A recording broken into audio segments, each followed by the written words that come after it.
اور اس صورت میں بہت سے احکام بیان کیے گئے ہیں ایمان کے۔ اس میں توحید، رسالت، آخرت اجمالی طور پر اور آخر صورت میں جو ایمان مفصل بیان فرمایا گیا ہے۔ اعوذ باللہ من الشیطان الرجیم، بسم اللہ الرحمن الرحیم۔ سورۃ البقرہ مدنیہ، سورہ بقرہ یہ مدنی ہے۔ بسم اللہ الرحمن الرحیم، شروع اللہ کے نام سے جو بڑا مہربان نہایت رحم والا ہے۔ الف لام میم، الف لام میم، ذالک الکتاب لا ریب، یہ کتاب اس میں کوئی شک نہیں ہے، فیہ اس میں، ہدن ہدایت ہے، للمتقین متقین کے لیے، اس میں متقین کے لیے ہدایت ہے۔ الذین یؤمنون بالغیب، الذین وہ لوگ، یؤمنون جو ایمان لاتے ہیں، بالغیب بن دیکھے، وہ لوگ جو بن دیکھے ایمان لاتے ہیں، ویقیمون الصلاۃ اور نماز کو قائم کرتے ہیں، ومما رزقناہم اور جو کچھ ہم نے ان کو رزق دیا، ينفقون وہ اس میں سے خرچ کرتے ہیں، والذین یؤمنون بما انزل الیک اور وہ لوگ جو ایمان لاتے ہیں جو کچھ ہم نے نازل کیا آپ کی طرف، وما انزل من قبلک اور جو کچھ آپ سے پہلوں پر نازل ہوا، وبالآخرۃ ہم یوقنون اور روز آخرت پر وہ یقین رکھتے ہیں، اولئک علی ھدی من ربہم وہی لوگ ہیں ہدایت پر اپنے رب کی طرف سے، اپنے پروردگار کی طرف سے، واولئک ھم المفلحون اور یہی لوگ جو ہیں وہ فلاح پانے والے ہیں۔ یہ ہوگی سورہ بقرہ کی پہلی 5 آیات کی ترجمہ۔ اب ہم اس کی تفسیر دیکھ لیتے ہیں۔ سب سے پہلے ہے الف لام میم، اور الف لام میم یہ بہت سی صورتوں کے شروع میں آتا ہے، اور بھی اس طرح کے الفاظ آتے ہیں جیسے کہ حامیم اور الف لام میم صاد اور طٰہٰ، یاسین، اس طرح کے آتے ہیں الفاظ جن کو حروف مقطعہ کہا جاتا ہے، اور ان کا ترجمہ کیا ہے، ان کا مطلب کیا ہے، اس کا علم اللہ تعالیٰ کے سوا کسی کے پاس بھی نہیں ہے، اور ہو سکتا ہے کہ اللہ پاک نے اپنے نبی کریم صلی اللہ علیہ وآلہ وسلم کو اس کا علم بطور ایک راز دیا ہو، جس کی تبلیغ کو امت روک دی گئی ہو کہ ہمیں امت کو نہیں بتایا گیا، اس لیے نبی کریم صلی اللہ علیہ وآلہ وسلم سے ان حروف کی تفسیر و تشریح میں کچھ منقول نہیں ہے۔ امام تفسیر قرطبی رحمہ اللہ نے اپنی تفسیر میں اسی کو اختیار فرمایا ہے، اور فرماتے ہیں کہ جس طرح بھی ہے کہ ہے نا، ان کو بالکل ویسے ہی ادا کیا جائے، اور ان کے جو معنی ہیں ان کے پیچھے بھی نہیں پڑنا چاہیے کہ کیا مطلب ہے، کیونکہ جب اللہ نے نہیں بتایا تو یہ ہم پر ضروری ہے کہ جس طرح ہے ہم اس کو بالکل ویسے ہی ایمان لے کر آئیں۔ اگر ہم اس کے معنی تلاش کرنے کی کوشش کریں گے بھی تو ہم گناہ کا ارتکاب کریں گے، کیونکہ جب اللہ نے اس کے نہیں بتائے تو پھر ہم بھی اس کے معنی کے پیچھے نہیں پڑتے۔ آگے ہے ذالک الکتاب لا ریب فیہ، اور یہ کتاب مطلب کہ یہ کتاب سے مراد قرآن پاک۔ اب ذالکہ جو ہے یہ تو کسی دور کی چیز کے لیے آتا ہے، لیکن قرآن پاک کی عظمت اور تعظیم کی وجہ سے یہ دور کا صیغہ ہے، ذالکہ نا یہ دور کا صیغہ ہے، تو عظمت کی وجہ سے یہ قرآن پاک کے لیے استعمال کیا گیا ہے، مطلب کہ قرآن پاک تو ہم سے دور نہیں، ہمارے قریب ہی ہے نا، لیکن پھر بھی یہ لفظ آیا ہے اس کی تعظیم کے لیے قرآن پاک کی۔ اب یہ کتاب اور لا ریب اس میں کوئی شک نہیں ہے، مطلب کہ یہ قرآن پاک ہر شک اور شبہ سے پاک ہے کہ جو کچھ اس میں اللہ پاک نے فرمایا ہے وہ سب کچھ حق ہے اور سچ ہے۔ آگے ہدی للمتقین، یہ اس میں ہدایت ہے، اس قرآن میں ہدایت ہے، للمتقین متقین سے مراد ہے جو اللہ پاک سے ڈرنے والے ہیں، جو اللہ کا خوف رکھتے ہیں، کہ اللہ کے خوف کی وجہ سے گناہوں سے بچتے ہیں۔ اور اس کے بعد اگلی ہی آیات میں متقین کی صفات بھی بیان کی گئی ہیں کہ وہ لوگ، یہی لوگ ہدایت پر ہیں اپنے رب کی طرف سے، اور یہی لوگ جو ہیں وہ فلاح پانے والے ہیں۔ اور ہدی للمتقین فرما کر تو پھر اللہ پاک فرماتے ہیں کہ اولئک علی ھدی من ربہم فاولئک ھم المفلحون، کہ جو اللہ پاک پر ایمان لے کر آتے ہیں وہی ہدایت پر ہیں اور وہی فلاح پانے والے ہیں۔ الذین یؤمنون بالغیب ویقیمون الصلاۃ ومما رزقناہم ینفقون۔ اب اس آیت میں متقین کی 3 صفات بیان کی گئی ہیں۔ پہلی ایمان بالغیب، کہ جو ایمان لاتے ہیں اللہ پر بن دیکھے، اور دوسری صفت اقامت صلاۃ اللہ کی، اور تیسری اللہ کی راہ میں خرچ کرنا۔ کسی کی بات کو کسی کے اعتماد پر یقین کے طور پر مان لینے کا نام ہی ایمان ہے۔ اب یؤمنون بالغیب مطلب کہ جو چیزیں ہم سے چھپی ہوئی ہیں، ہمیں نظر نہیں آتی، مطلب کہ جن کی خبر ہمیں نبی کریم صلی اللہ علیہ وآلہ وسلم نے دی ہے، اور جیسے کہ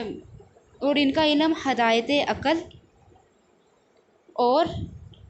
حواس خمسہ کے ذریعے بھی نہیں ہو سکتا، جیسے کہ تقدیر پر ایمان، اور جنت اور دوزخ، اور قیامت کے بارے میں، اور جو فرشتوں پر، اور جو پہلی آسمانی کتابیں نازل ہوئیں ان پر، اور انبیاء پر، ان تمام چیزوں کے بارے میں ہم نے دیکھی تو نہیں ہے، تو بس جو ہمارے نبی نے فرمایا ہے، مطلب کہ ہم بن دیکھے ان پر ایمان لے کے آئے ہیں، تو یہی متقین کی مثال ہے، کہ یہ بھی ان کی صفت میں ہے کہ وہ اللہ سے ڈرتے ہیں، اور جو ان کے نبی نے، اللہ کے نبی نے کہہ دیا، وہ اس پر ایمان لے کے آتے ہیں۔ تو نبی کریم صلی اللہ علیہ وآلہ وسلم جو ہدایات اور تعلیمات لے کر آئے ہیں، ان سب کو یقینی طور پر دل سے ماننا یہ شرط ہے، کہ اس تعلیم کا رسول اللہ صلی اللہ علیہ وآلہ وسلم سے منقول ہونا قطعی طور پر ثابت ہے۔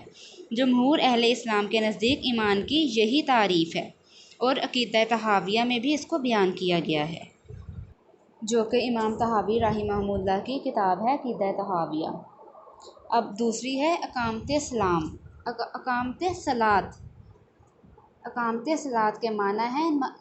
نماز پڑھنا، اور صرف اس میں نماز کا نہیں آتا کہ صرف نماز قائم کرنا، بلکہ نماز کو ہر طرح سے، ہر حیثیت سے، اور نماز کے تمام فرائض، واجبات، اس کے مستحبات، اور ہر طریقے سے اس کو ادا کرنا ہے، اور صحیح جگہ پر ادا کرنا ہے، اور اس میں صرف فرض نماز نہیں آتی، بلکہ اس میں تمام واجبات اور نفلی نمازیں بھی شامل ہیں۔ خلاصہ اب اس کا یہ ہوا کہ وہ لوگ جو نمازوں کی پابندی میں قواعد شرعیہ کے مطابق کرتے ہیں، اور ان کو پورے آداب سے ادا کرتے ہیں۔ اب تیسرا ہے کہ اللہ کی راہ میں خرچ کرنا۔ تو وہ خرچ کرنا، اب اللہ کی راہ میں خرچ کرنے سے مراد ہے کہ جو فرض زکوٰۃ ہے، اللہ جو 5 رکن میں سے رکن زکوٰۃ بھی ہے نا، کہ وہ زکوٰۃ ادا کرتے ہیں، اور جو دوسرے صدقات، واجبات اور نفلی صدقات اور خیرات وغیرہ وہ سب کچھ ادا کرتے ہیں، تو وہ اللہ کی راہ میں خرچ کرنے کے بارے میں آ گیا۔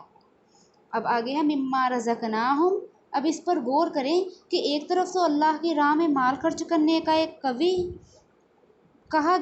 طور پر کہا گیا ہے کہ انسان کے دل میں پیدا کرتا ہے کہ جو مال ہمارے پاس ہے یہ سب خدا کا ہی ہے، کہ اللہ پاک نے ہی ہم کو یہ امانت میں دیا ہے، تو اگر ہم اس کو اللہ کی راہ میں اللہ کی رضا کے لیے خرچ کر بھی دیں گے تو اللہ پر اس کا کوئی احسان نہیں ہے، کیونکہ یہ دینے والی بھی اللہ پاک کی ذات ہی ہے۔ اب ہے ایمان اور اسلام میں کیا فرق ہے۔ ایمان لغت میں ایمان کسی چیز کی دل کے ساتھ تصدیق کرنے کا نام ہے، اور اسلام اطاعت و فرما برداری کا نام ہے۔ جب اسلام یعنی کہ ظاہری اقرار اور فرما برداری کے ساتھ ہم دل سے مان لیتے ہیں تو پھر اس طرح ہمارا ایمان مکمل ہو جاتا ہے۔ اگر ہم صرف زبان سے کہہ دیں کہ ٹھیک ہے ہم مانتے ہیں اور ایمان لے کر آتے ہیں، لیکن دل قبول نہیں کرتا، دل سے آپ قبول نہیں کرتے، تو پھر وہ ایمان اس بندے میں داخل ہو ہی نہیں سکتا۔ تو پھر اگر وہ داخل نہیں ہوتا تو قرآن کی اصطلاح میں اس کو نفاق کہا گیا ہے، ٹھیک ہے۔ اور اس کے بارے میں قرآن پاک میں آیت بھی آتی ہے کہ ان المنافقین فی الدرک الاسفل من النار، کہ بے شک جو منافقین ہیں وہ جہنم کے سب سے نیچے طبقے میں ہوں گے، کہ مطلب کہ ضروری ہے کہ ہم اللہ پر پورے سچے دل کے ساتھ ایمان لے کر آئیں اور اللہ پاک کی اطاعت کریں۔ اور اگلی آیت میں ہے والذین یؤمنون بما انزل الیک وما انزل من قبلک وبالآخرۃ هم یوقنون، اور یعنی کہ متقین ایسے ایمان رکھتے ہیں اس کتاب پر جو آپ صلی اللہ علیہ وآلہ وسلم کی طرف اتاری گئی ہے، اور جو آپ صلی اللہ علیہ وآلہ وسلم سے پہلی کتابیں آتا ہے نا والذین یؤمنون بما انزل الیک، کہ وہ ان کے اس کتاب پر بھی نازل ایمان لاتے ہیں جو آپ پر نازل کی گئی۔ نبی کریم صلی اللہ علیہ وآلہ وسلم پر کون سی کتاب نازل کی گئی؟ قرآن پاک نازل کی گئی۔ وما انزل من قبلک، اور جو آپ سے پہلے نازل کی گئی، اور نبی کریم صلی اللہ علیہ وآلہ وسلم سے پہلے جو نازل کی گئی وہ کون سی کتابیں ہیں؟ تورات، زبور اور انجیل، اس پر بھی ایمان لے کے آنا یہ ہمارے ایمان کا حصہ ہے۔ اس آیت پر متقین کی باقی صفات کے بارے میں ہے کہ وہ نبی کریم صلی اللہ علیہ وآلہ وسلم پر جو نازل ہوئی کتاب قرآن پاک اس پر بھی یقین لے کے آتے ہیں، اور جو باقی نبیوں پر نازل ہوئی اس پر بھی یقین لے کے آتے ہیں۔ لیکن چونکہ اب قرآن پاک پر عمل کیا جائے گا جب ایک شریعت آ جاتی ہے، اور ایک شریعت کے آنے کے بعد جو اس سے پہلی شریعتیں ہوتی ہیں وہ منسوخ ہو جاتی ہیں، وہ بالکل بند ختم ہو جاتی ہیں، ان پر عمل نہیں کیا جاتا، بلکہ جو شریعت چل رہی ہوتی ہے، اب شریعت ہماری کس پر ہم عمل کریں گے؟ وہ ہے قرآن پاک، بس اس کے علاوہ کوئی چیز نہیں ہے قرآن پاک۔ اور دوسرا درجہ آتا ہے حدیث کا، نبی کریم صلی اللہ علیہ وآلہ وسلم کی حدیث، ٹھیک ہے۔ حضرت عبداللہ بن مسعود اور عبداللہ بن عباس رضی اللہ تعالیٰ عنہما اس کی تفسیر میں فرماتے ہیں کہ عہد رسالت میں مومنین متقین دو طرح کے حضرات تھے، ایک وہ جو پہلے مشرکین میں سے تھے پھر مشرف با اسلام ہوئے، اور دوسرے وہ جو پہلے اہل کتاب مطلب کہ یہودی یا نصرانی تھے پھر مسلمان ہو گئے۔ پھر اس سے پہلی آیت میں پہلے طبقے کا ذکر تھا اور اسی آیت میں دوسرے طبقے کا ذکر ہے، اسی لیے اس آیت میں قرآن پر ایمان لانے کے ساتھ پچھلی آسمانی کتابوں پر ایمان لانے کی بھی تصریح فرمائی گئی ہے۔ اللہ تعالیٰ نے ان کتابوں میں نازل فرمایا تھا، مطلب کہ یہ یقین ہمارا رکھنا ضروری ہے کہ اللہ پاک نے جو ان کتابوں میں اس وقت نازل فرمایا تھا وہ سب حق تھا، اور وہ واجب العمل تھا اس زمانے میں، جس زمانے میں وہ کتابیں نازل ہوئی ہیں نا تو اس پر واجب العمل تھا۔ مگر جب قرآن پاک نازل ہونے کے بعد چونکہ پچھلی کتابیں اور شریعتیں جو ہیں وہ منسوخ ہو گئی، تو اب صرف قرآن پاک پر ہی عمل ہوگا۔ اب نبی کریم صلی اللہ علیہ وآلہ وسلم سے پہلے نازل ہونے والی اور پہلے انبیاء کا بھی ذکر کیا گیا ہے قرآن پاک میں، جہاں پہ نبی کریم صلی اللہ علیہ وآلہ وسلم کا ذکر کیا گیا ہے، اور وہاں پر بھی قرآن پاک میں اللہ پاک نے یہ مسلمانوں کو یقین دلانے کے لیے، ان کا اور ایمان پختہ کرنے کے لیے بھی بتایا کہ ہم نے آپ سے پہلے بھی کتابیں نازل کی ہیں، جیسے کہ سورہ نحل میں بھی آتا ہے وَمَا أَرْسَلْنَا مِن قَبْلِكَ، اور جیسے ہم نے آپ اس سے پہلے کتابیں نازل کی وَلَقَدْ أَرْسَلْنَا رُسُلًا مِّن قَبْلِكَ، اور یہ سورہ مومن کی آیت ہے، اور البتہ ہم نے اس سے پہلے بھی رسول بھیجے، اور جیسے کہ سورہ روم میں بھی آتا ہے وَلَقَدْ أَرْسَلْنَا مِن قَبْلِكَ رُسُلًا، اور سورہ نساء میں بھی آتا ہے، اسی طرح سورہ زمر میں بھی آتا ہے، اور سورہ شعراء میں بھی آتا ہے كَذَلِكَ يُوحِي إِلَيْكَ وَإِلَى الَّذِينَ مِن قَبْلِكَ۔ تو یہ اتنی زیادہ آیات جو ہیں وہ ثبوت کے طور پر بھی ہمیں مل جاتی ہیں۔ ان آیات میں اور ان کی مثال میں جہاں کہیں نبی یا رسول یا وحی اور کتاب بھیجنے کا ذکر ہے، اس کے ساتھ من قبل اور من قبلک کی بھی قید لگائی گئی ہے۔ من قبل اور من قبلک کا مطلب ہے اس سے پہلے، مطلب کہ اس سے پہلے بھی کتابیں نازل ہوئی ہیں، اس سے پہلے رسول بھی نازل ہوئے ہیں، اور اللہ پاک نے ان پر اپنی وحی کو بھی نازل فرمایا ہے،